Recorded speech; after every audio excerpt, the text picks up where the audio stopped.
Well, in 1963, in one of my trips around the world when I went to see Baba, I had the opportunity to ask him a few personal questions.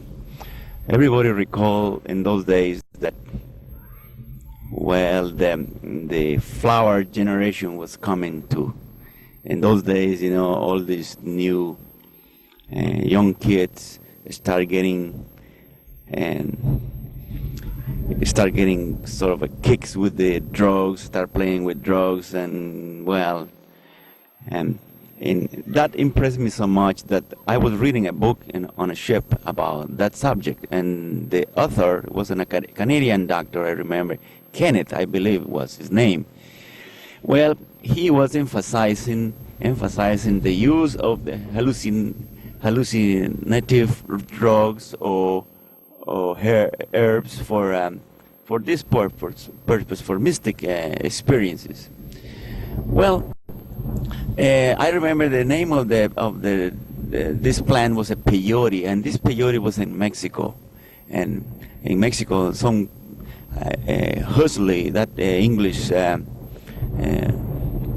author, he published a book about about his works with this kind of drug, and he experimented himself, and also with some kind of mushrooms that they grow in the desert over there in Mexico somewhere, and where some Indian tribe, they experiment with that, and they keep it very, very secret among themselves, not to divulge the name of this plant and so forth. Well, I say, if that's the case, well, it's got something to do with spirituality, as if it expands the mind to such an extent that one can perceive the unknown, and so the occult. So, well, that intrigued me so much. I said, well, when I get just go to see Baba, that's going to be the first thing I'm going to ask him. And I jot it out on a piece of paper so I don't want to forget. I said, what I'm going to write, ask Baba. And I was very well prepared. And also, I bought myself a nice Polaroid camera with a film, and I keep it in air condition so it won't spoil the film. And when I get to Baba, before that, I went on a train and hanging in those boxcars, and having all kind of difficulties to get to Pune, and from Pune to Meherabad, and renting a chitney or a jeep or whatever you could get, and a Tonga after that to go to Baba's place. And in one of those meetings, when I met Baba, I sit down on a rug, and then Baba inquired for me, for my family. How's that? How you feel? How you doing? Baba inquires about everything that concerns everybody. How's your lovely wife, Helen? I said, Baba is she's all right. She sent her love to you. He said, and he said, she is my Lila. You remember in one time he said Manju and Lila? No, I said, I don't know. Well, that's a mystical theme here in India, like the English have a sort of a Romeo and Juliet, so something like that, Well, I said, thanks, Baba. I will tell her, convey that to her. And but I was so concerned about this drug business. I said, I want to go and shoot, write it, tell him right away, see what he's going to say. So Eric asked me, what else you want to ask? Baba, I say, I've been reading a book, and it deals with this kind of drugs that one can experiment, and by using it, one could attain certain states of consciousness that exalts the mind, and take you to a great no, quite got intoxication, but exhilaration, and right away after Baba just look at that and stop, he says, stop. I said, that, he said, is nothing but a crutch. It's something that you're leaning onto it, but it won't do you no good. He said, if you could get by God in a pill, he said, there won't be no need for me to be here. You see. So whatever you're thinking, as you just drop it and tell anybody that is fooling around with it to drop it completely, not to indulge in the use of any drug that is not only addictive, you get addicted to it, and later it's very hard to shake off, do you a lot of harm to your physical, but also to your mind. You see, derange your mind, and you'll be winding up in any mental hospital. You convey this to the young people in any place, that whenever they want to experiment with any kind of drug, even marijuana, I said, not to do it. Well, I had in mind a friend that the previous year was with me in the Sahawas, and he was indulging himself in that kind of thing. I didn't want to mention to Baba, but Baba right away knew it, because somehow he made me relate to that friend and that was the first thing I done.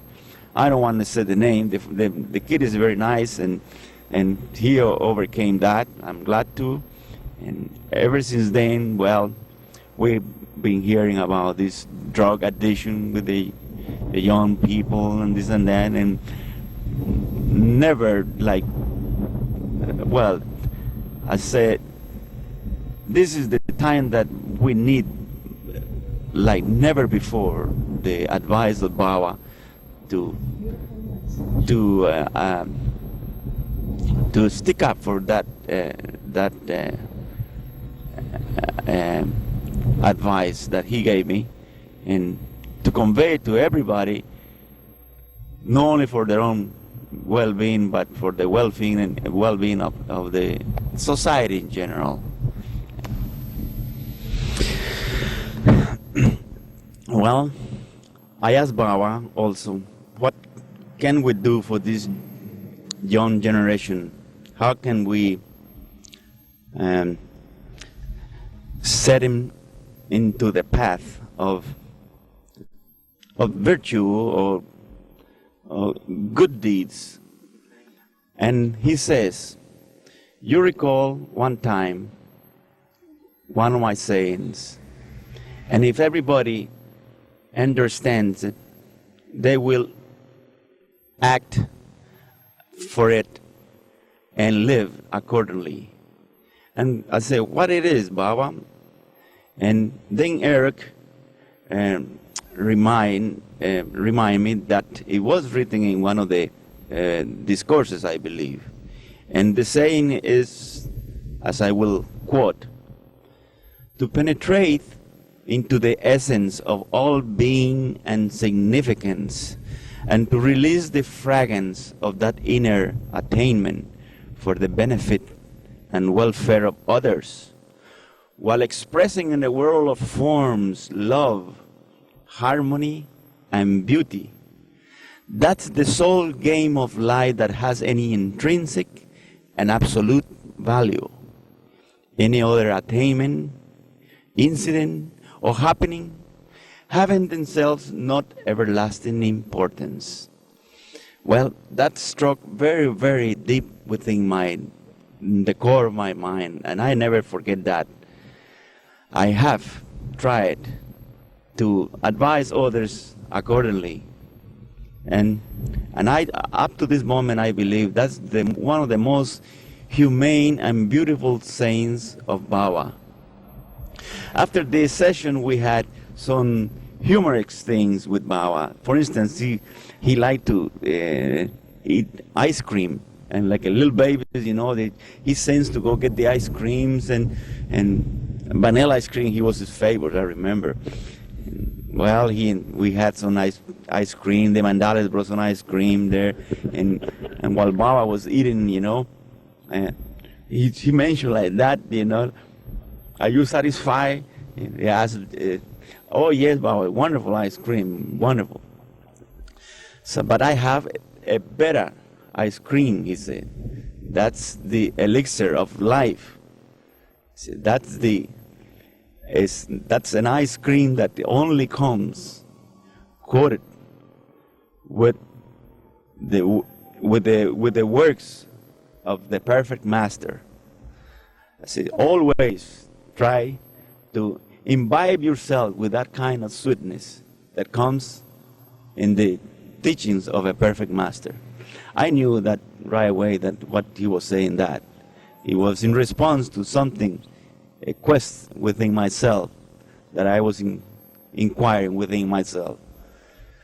Then after that, well, in his humor, he said, do you play cards? I said, well, Baba, sometimes, I was kind of ashamed to say I play poker or thing like that, so you play Rummy? Well, okay. So let's go play some kind of Rummy. And they have in India some game that they call Patang, somewhere there in Hindu. And it's more like Rummy. And whoever loses, if you lose, then you gotta rub your nose against the floor. And I was one of the great losers, but he was good. And every time I lost, made rub your nose. So I gotta rub my nose against the floor, and everybody laughed, and I may feel like I was a fool or something. But that has some kind of inner spiritual value, because every time Eric explained it to me that I rubbed my nose, well, I was wearing out many of my sanskaras. So I didn't mind it after all, even with the whole embarrassment and all that. I said, well, if this is going to rub sanskaras off, I rub my nose till I won't have nothing else. I said, they all grind off. And, well, that's one of the humorous aspects of Baba, that with everybody, with the Mandali, with whoever was there, always inquired and make you feel like you were in home, like all the time. And after maybe a couple hours session, well, they dismissed me and said, you're gonna go now back to Pune, or you wait till tomorrow, whatever it was. You have tea in the morning with us, early in the morning, when the birds start singing, the squirrels coming out, and well, you have tea about 4 o'clock in the morning. And I was ready, perhaps, if he let me have another meeting in the hall, to stay with another session with him, or take the 8 o'clock Pune train to Bombay. And not for another maybe 6 months again that I might come back with the ship again and see him, if I was fortunate enough, or he let me, because sometimes if he was in seclusion, he might not, in his whims, he might say, well, your love is enough, you don't have to see me, and that was it. And no questions I could ask. Sometimes he always reminds my love to the family, to every lover, to every Baba lover, and my love will sustain you. My love will carry you through all your difficulties, and always a good message of love. And Baba, well, has been to me, even after dropping his body, that personification of love that in one time I was looking for. And like the Greek Aristotle, I would say, eureka, or I found it. Think. And this is a convention I have within myself, that I will remember the personification of love in this world in the form of Baba as my soul divinity. And the quest of my soul, I think, is answered. In one time I want to meet God, and I think I done it. And right now I carry on just in my heart till the day when perhaps he wants me to come back again to be a tool of his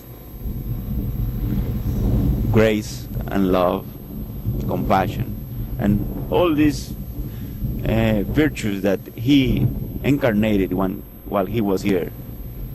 That's my belief in Avatar Meher Baba. That's my believing in my God. Jai Baba, that's the only thing I could say in departing. Perhaps my wife now would like to say anything more. Helen? You go ahead. I think I already mentioned that I pray every day, and I just hope the Baba will make me the instrument of his love and grace. And Jai Baba, and God love it. Thank you, my friends. I like to thank our dear friends, the Luck brothers, that so well, and Scott too, that so generous, came here and spend the whole day in helping us to narrate a little bit of this tape video that they have so generous offer us. So we thank him very much from the bottom of our heart, and may Baba bless him forever. Good Baba.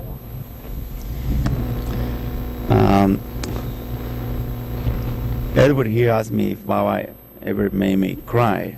Well, that's a difficult question to answer, because if I mean by physically crying, I would say yes. When one time I believe I cried when in one of the meetings with Baba, I believe was during the Sahavas in 1962.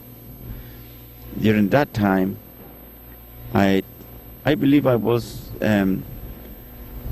revoked by Baba in some little incident, and which I didn't carry out.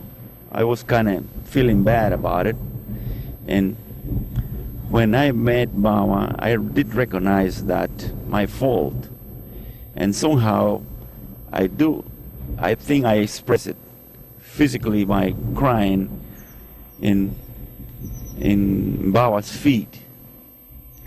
I'm not ashamed. I'm not at all ashamed to admit it. As a man, well, we have our faults, and I admitted that perhaps I was in recognition of that that incident that made me cry. Perhaps it was my fault, and I cried. And not only that, I felt lots of relief after that. In his compassion, he forgave me. And not only that, but I felt such a relief in my soul that God has forgiven me. Like in many times, He made me say the prayer of repentance. And with the prayer of repentance, He said, I will forgive you. And I felt, well, that the least I could do is to sincerely, not to do what He wanted me not to do. And if in that occasion I did cry, like I believe in many other ones, perhaps when I was close to Baba, when I embraced his feet, I done it. But it was a recognition of that great love also, and that incident in India when I went and during the Sahavas, and I was so emotionally upset that I didn't care if anybody see me or say anything about it. So spontaneously I expressed my feelings, and my feelings, they were also combined with such a joy, such a magnificent feeling of well-being after that, to be accepted and forgiven by the grace of Baba. That is it will perdure in the rest of my life. That incident. So. Did Baba ever make you laugh? Just also Baba made me laugh lots of times when he liked to somebody to come up with a joke and to say a joke, and you can help it, you gotta laugh, you know. And Baba was very, very much given to those frivolous jokes about you say a joke and start laughing, and any little thing like so they not only laughing but crying or anything, but this part and parcel of Baba's life. So. Did you ever tell Baba jokes? I do recall to have told Baba some jokes, but right now I don't think I remember which one. And one of them, I think I did say one joke one time to Baba,